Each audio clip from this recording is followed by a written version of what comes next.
시어머니와 며느리.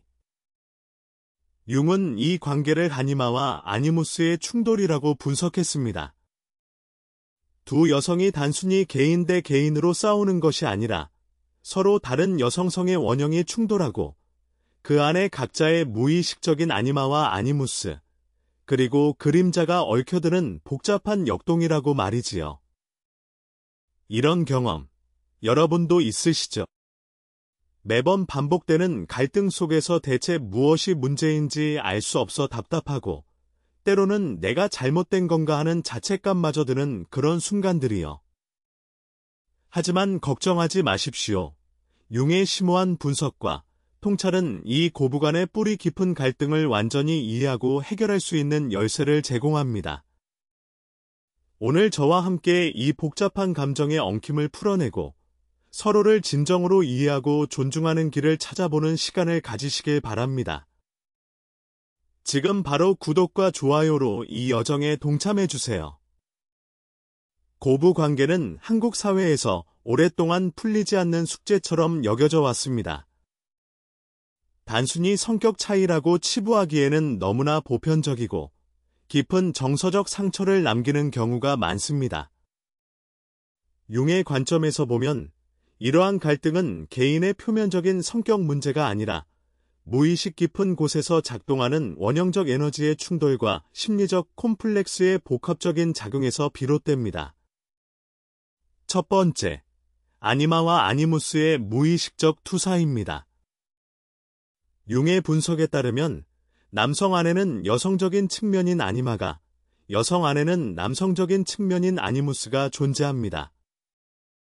이는 단순히 성별의 역할이 아니라 무의식 속의 이성적인 특성을 의미합니다. 고부 관계에서 시어머니와 며느리는 모두 여성입니다. 하지만 그들 내면에는 각기 다른 아니마와 아니무스의 에너지가 작동하고 있습니다. 시어머니는 자신의 아니마가 과도하게 작동하여 아들에 대한 모성애가 과잉된 소유욕으로 변질되거나 며느리에게 자신의 무의식적인 아니무스, 즉 권위적이고 통제적인 남성적 특성을 투사할 수 있습니다. 예를 들어 시어머니가 며느리에게 내 아들 단속 잘해라, 집안일을 내 마음대로 하지 말라고 할 때 이는 단순히 아들에 대한 걱정을 넘어 자신의 통제 욕구를 며느리를 통해 표출하려는 무의식적 시도일 수 있습니다.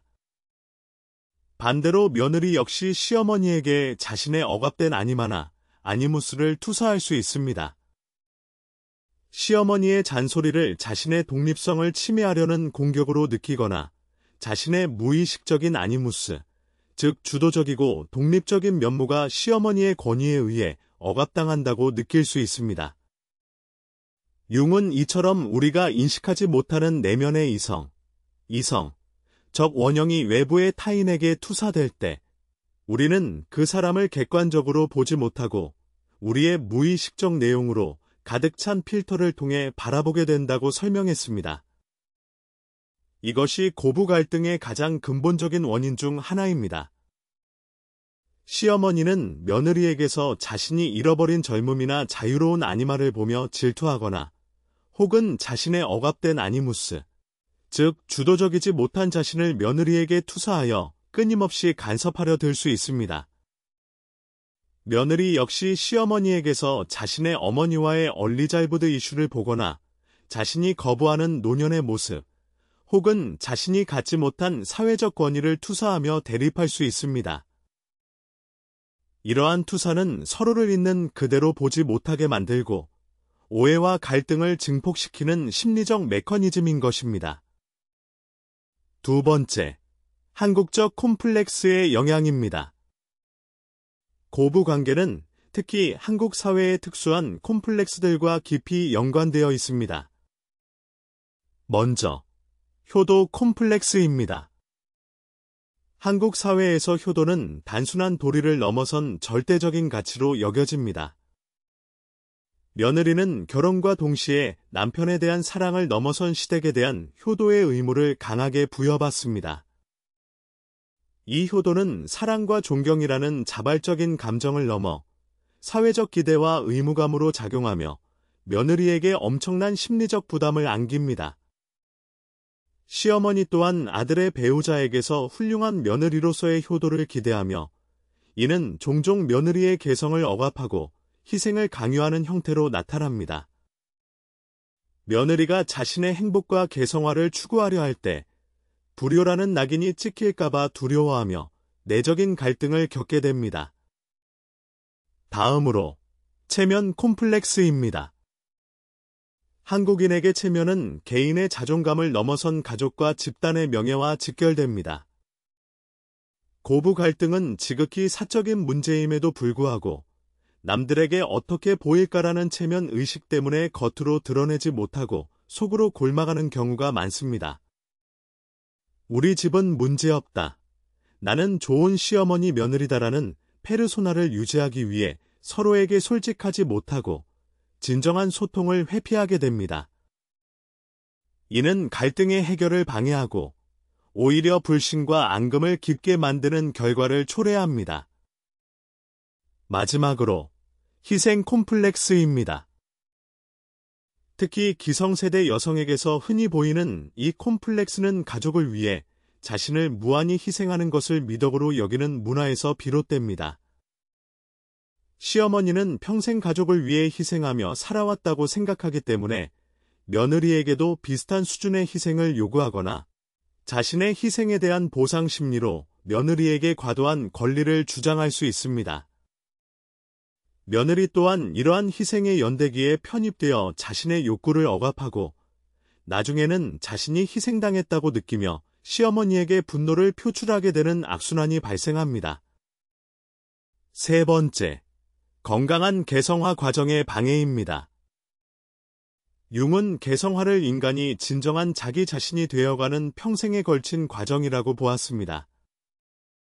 이는 단순히 독립하는 것을 넘어 무의식의 다양한 측면들을 의식적으로 통합하고 사회적 역할이나 타인의 기대에 갇히지 않는 자기 본연의 모습을 찾아가는 여정입니다. 고부 관계는 이 개성화 과정에 큰 걸림돌이 될 수 있습니다.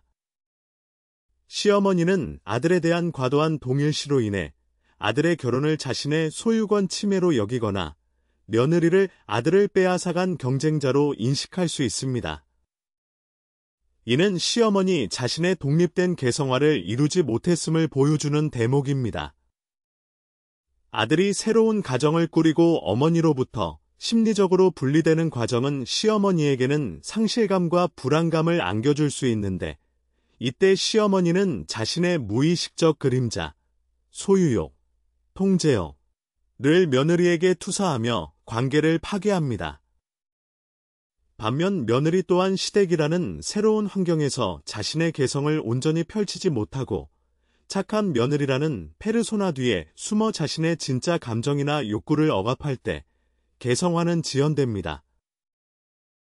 자신의 그림자를 인정하고 아니무스를 통합하며 독립적인 주체로 서는 대신 시어머니의 기대에 맞춰 살거나 수동적인 공격성으로 대응하게 되는 것입니다.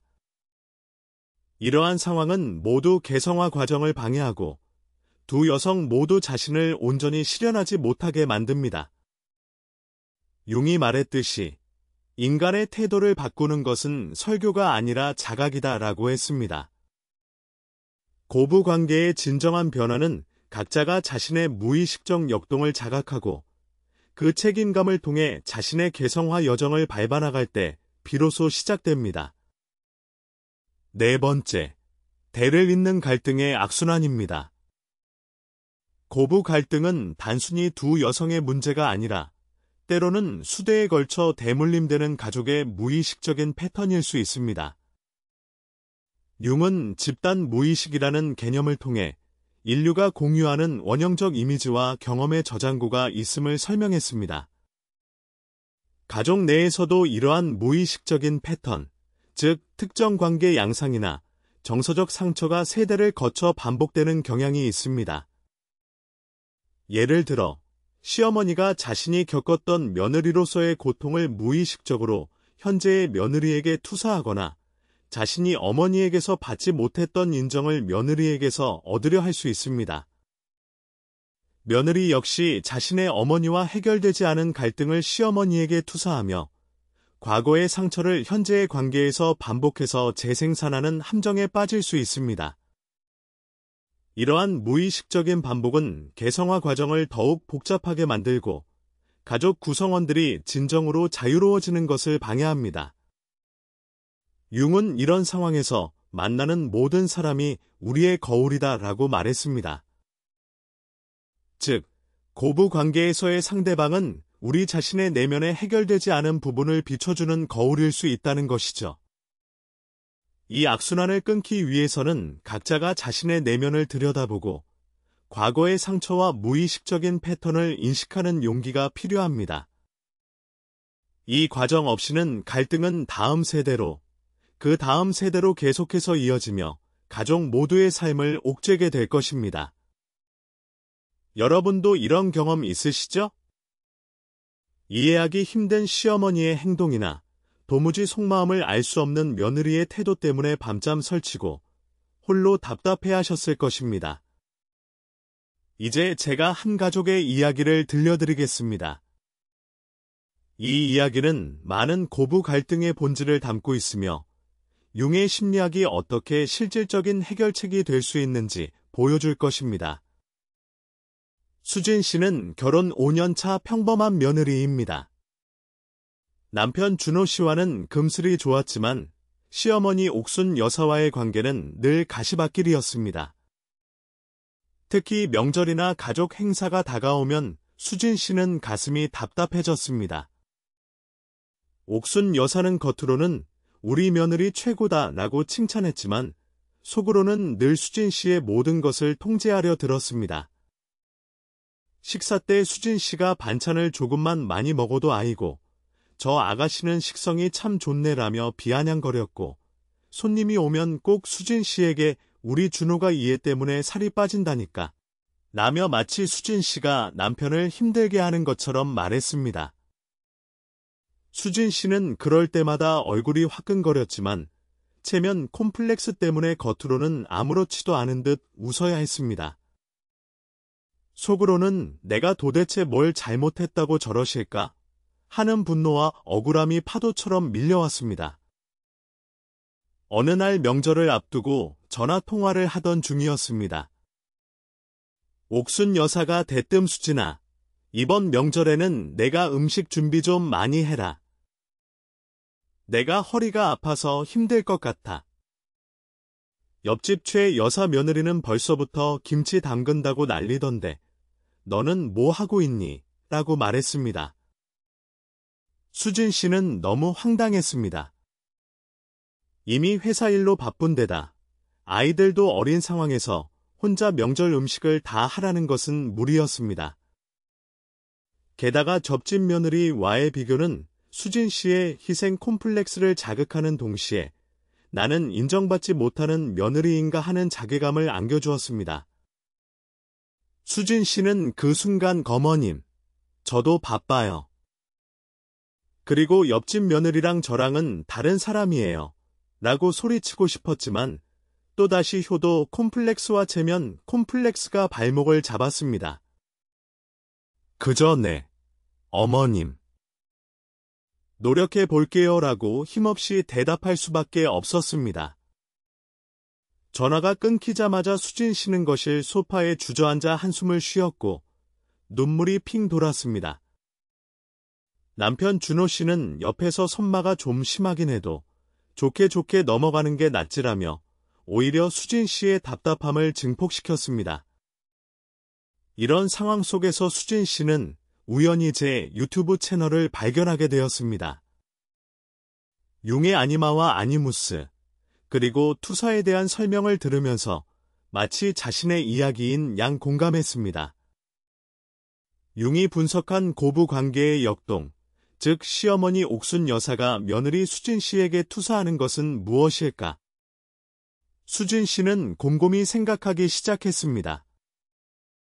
옥순 여사의 비난은 단순히 수진 씨의 잘못 때문이 아닐 수 있다는 것을 어렴풋이 느끼게 된 것이지요. 며칠 후 수진 씨는 제가 제시한 그림자 인식과 투사 회수 연습을 해보았습니다.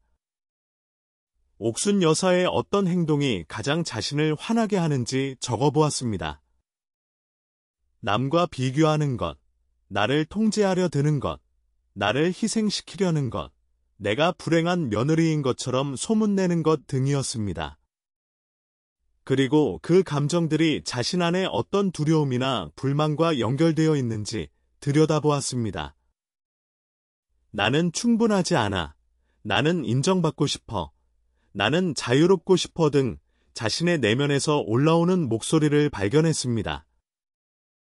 특히 수진 씨는 옥순 여사의 과도한 통제가 옥순 여사 자신의 내면에 억압된 아니무스, 즉 통제와 권위에 대한 욕구가 며느리에게 투사된 것일 수 있다는 점을 깨달았습니다. 옥순 여사는 젊은 시절 자유롭지 못하고 자신의 의견을 제대로 펼치지 못했던 경험이 있었습니다.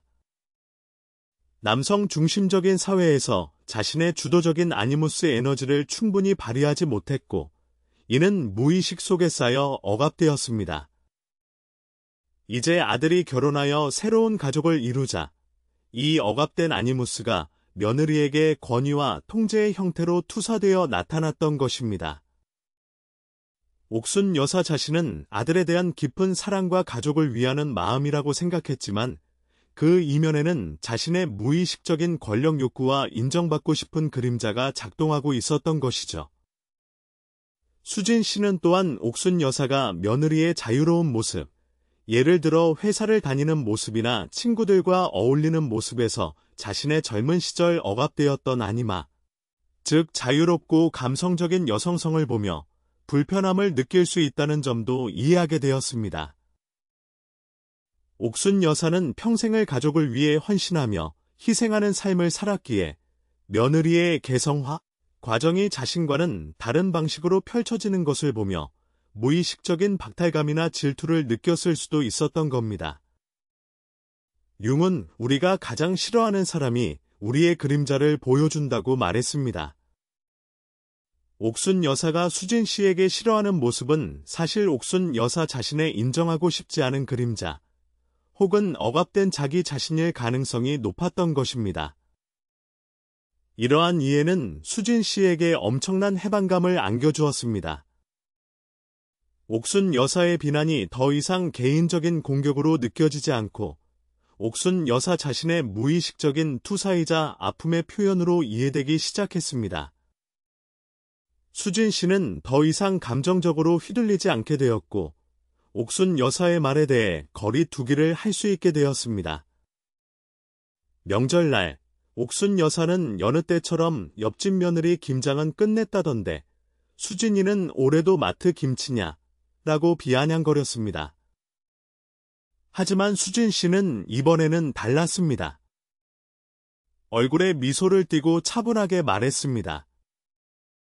어머님, 제가 딸이라면 어머님께 매년 김치를 해드릴 수 있었을 텐데 며느리라 죄송하네요.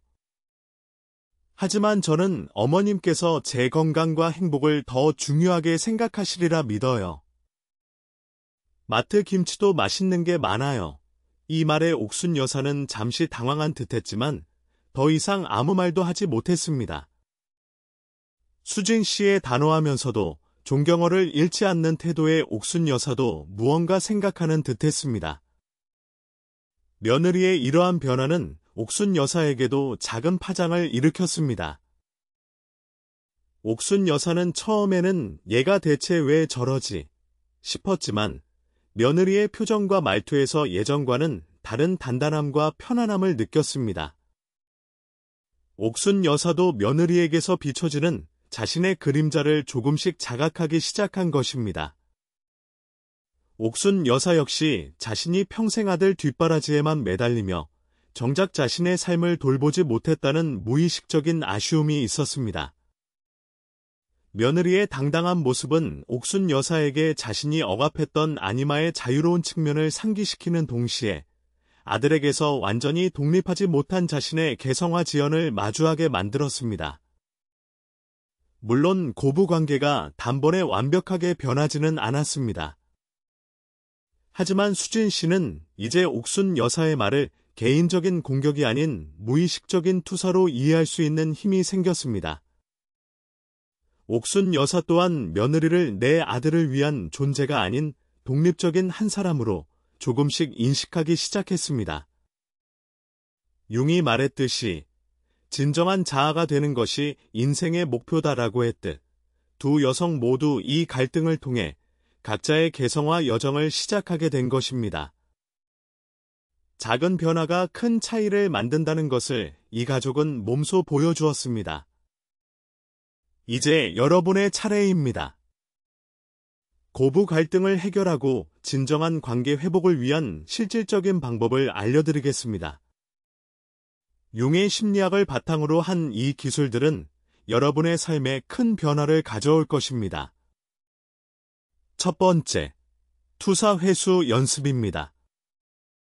상대방, 즉 시어머니나 며느리의 어떤 행동이나 말이 나를 가장 화나게 하고 분노하게 만드는지 구체적으로 적어보십시오. 예를 들어, 어머님이 늘 잔소리하실 때, 며느리가 나를 무시하는 듯한 표정을 지을 때 등 구체적인 상황과 감정을 기록하는 겁니다. 그리고 그 감정의 뒤편에 나 자신의 어떤 숨겨진 욕구나 두려움, 혹은 인정하고 싶지 않은 그림자가 있는지 깊이 들여다보십시오. 내가 그녀에게서 비판하는 것은 내가 내 자신에게서 비판하는 어떤 것과 같다. 융의 말처럼 우리가 상대방에게서 가장 싫어하는 모습은 사실 우리 자신의 억압된 그림자일 가능성이 높습니다. 시어머니의 통제가 화나는가요? 혹시 당신 내면에 억압된 통제 욕구나 인정받고 싶은 욕구가 있지는 않은가요? 며느리의 무관심이 서운한가요? 당신 스스로에게 충분히 관심을 주고 있는가요? 이 연습을 통해 상대방을 향했던 비난의 화살을 자신에게로 돌려 자신의 무의식적 내용을 의식화하는 노력을 하십시오. 이것이 갈등 해결의 첫걸음이자 가장 중요한 단계입니다.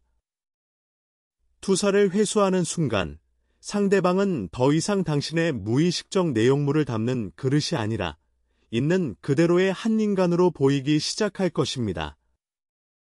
두 번째, 아니무스 대화를 통해 자신을 통합하는 연습입니다. 우리 내면에는 반대 성향의 에너지가 존재합니다. 여성이라면 내면의 남성적 특성인 아니무스, 합리성, 주도성, 분석력을, 남성이라면 내면의 여성적 특성인 아니마, 감성, 관계성, 직관을 의식적으로 통합하려 노력해야 합니다. 고부 관계의 경우 두 여성 모두 내면의 아니무스가 존재합니다. 시어머니는 자신의 아니무스를 건강하게 발현하지 못하고 통제와 권위의 형태로 며느리에게 투사했을 수 있습니다. 며느리 또한 자신의 아니무스를 수동적인 공격성이나 무력감으로 발현하고 있을 수 있습니다. 이제 눈을 감고 자신의 내면의 현명한 남성성 또는 현명한 여성성과 대화하는 상상을 해보세요. 아니면 글쓰기를 통해 내면의 아니무스에게 질문을 던지고 답을 받아보는 연습도 좋습니다. 예를 들어, 내 안에 단호하고 주도적인 아니무스여, 나는 지금 시어머니와의 관계에서 무력함을 느낀다. 어떻게 하면 나의 경계를 존중하면서도 관계를 지킬 수 있을까? 라고 질문하고 내면의 목소리가 뭐라고 대답하는지 귀 기울여 보는 것입니다. 이 과정을 통해 우리는 자신의 부족한 면을 인정하고 통합함으로써 외부에 투사했던 아니마나 아니무스 에너지를 자기 자신에게로 가져와 내면의 힘을 기를 수 있습니다. 내면의 균형이 잡힐 때 외부의 갈등에도 휘둘리지 않는 단단한 자아가 형성됩니다. 세 번째, 존중과 경계를 담은 소통 전략입니다. 고부 관계에서 가장 어려운 것이 바로 직접적인 소통입니다. 한국적 맥락에서는 특히 더 그렇습니다. 하지만 융은 자각이 변화를 가져온다고 했듯이 서로의 무의식을 자극하지 않으면서도 자신의 의사를 명확히 전달하는 연습이 필요합니다. 제가 앞서 제시했던 다음과 같은 문장들을 활용해 보십시오. 별표 시어머니에게 그 말씀, 며느리 친구들한테도 그렇게 하세요? 이 질문은 상대방의 무의식적인 통제나 비난이 보편적인 관계에서는 허용되지 않는다는 것을 부드럽게 일깨워줍니다. 존경어를 사용하면서도 단호하게 경계를 설정하는 효과가 있습니다. 별표 시어머니에게 제가 딸이라면 어떻게 느꼈을까요? 이 표현은 시어머니의 거머니, 원형이 긍정적인 방향으로 발현되도록 유도합니다. 며느리도 한 사람의 소중한 딸이라는 점을 상기시키며 공감적 이해를 촉구합니다. 별표 시어머니 며느리 서로에게 존중받고 싶으시면 먼저 존중해 주세요. 이 말은 상호 존중이라는 관계의 기본 원칙을 명확히 제시합니다. 일방적인 희생이나 강요가 아닌 동등한 관계에서 나오는 존중의 중요성을 강조합니다. 이러한 문장들은 감정적인 충돌을 피하면서도 자신의 경계를 분명히 하고 상대방에게 자신의 감정을 우회적으로 표현할 수 있는 도구가 됩니다. 중요한 것은 차분하고 단호한 어조로 말하는 것입니다. 네 번째, 효도 콤플렉스와 희생 콤플렉스 해체하기입니다. 효도는 아름다운 가치이지만 그것이 개인의 희생을 강요하고 자신의 행복을 억압하는 형태로 나타난다면 이는 병리적인 콤플렉스입니다. 자신에게 물어보세요. 내가 지금 하는 행동이 진정한 사랑에서 우러나오는 것인가? 아니면 단순히 의무감과 타인의 시선 때문에 하는 것인가? 이 질문에 대한 답을 찾는 것이 중요합니다. 융의 관점에서 개성화는 자기 자신을 온전히 실현하는 과정이며 여기에는 자신의 욕구와 행복을 존중하는 것이 포함됩니다. 사랑은 무한하지만 희생은 한계가 있다는 것을 기억하십시오. 여러분의 행복이 바탕이 되지 않은 희생은 결국 관계를 파괴하는 독이 될 수 있습니다. 여러분 자신의 에너지를 먼저 채우고 그 다음에 가족에게 베풀어야 합니다. 자신의 한계를 인정하고 안 됩니다라고 말할 수 있는 용기가 필요합니다. 이는 이기적인 것이 아니라 건강한 관계를 위한 필수적인 조건입니다. 다섯 번째, 체면보다 진실을 선택하는 용기입니다. 한국 사회에서 체면은 매우 중요하지만 관계의 진실성을 가로막는 가장 큰 장벽이기도 합니다. 겉으로는 괜찮은 척, 좋은 척하지만 속으로는 골마 터지는 고부 관계가 너무 많습니다. 융은 상처받지 않고는 성장할 수 없다.